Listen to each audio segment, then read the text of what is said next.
Hello, Oklahoma. Emma White here with your weekly Mesonet Weather Report.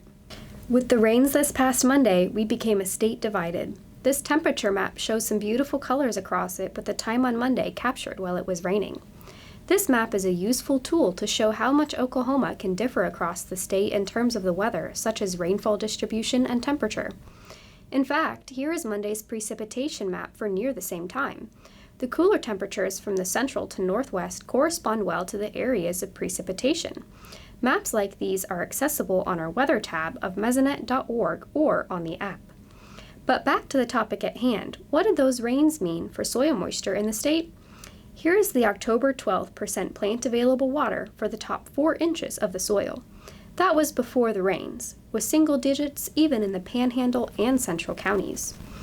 Here's the same percent plant available water map for October 14th after a bit of rain in the Central and Northwest counties.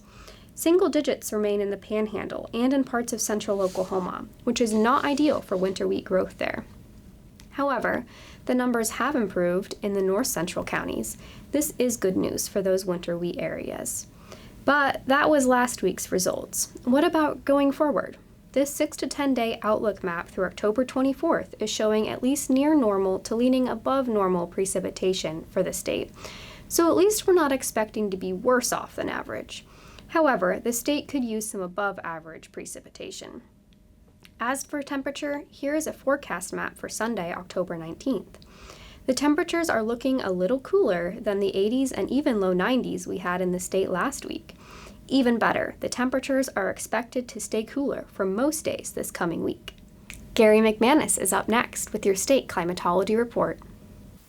Thanks, Emma, and good morning, everyone. Well, we actually had some positive improvements on the U.S. Drought Monitor map, but unfortunately we had some worsening condition as well.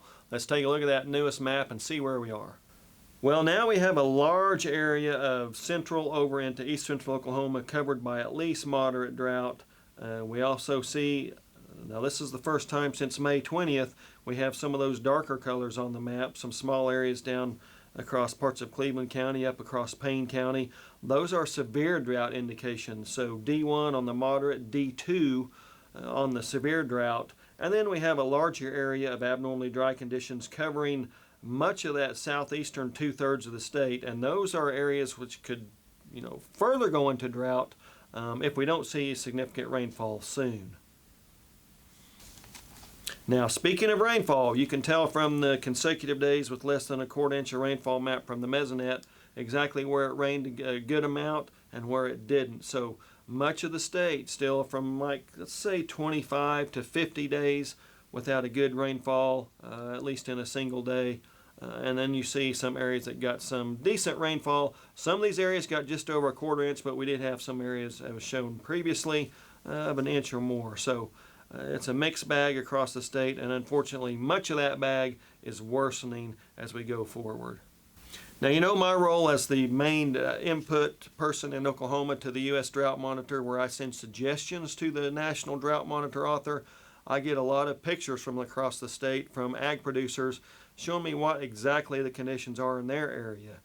Here you can see a very pitiful looking field down in Greer County. And here from McIntosh County you can see low ponds, indicative of a little bit longer period of drought up in that region. So it doesn't matter if we see those longer term or shorter term impact indications.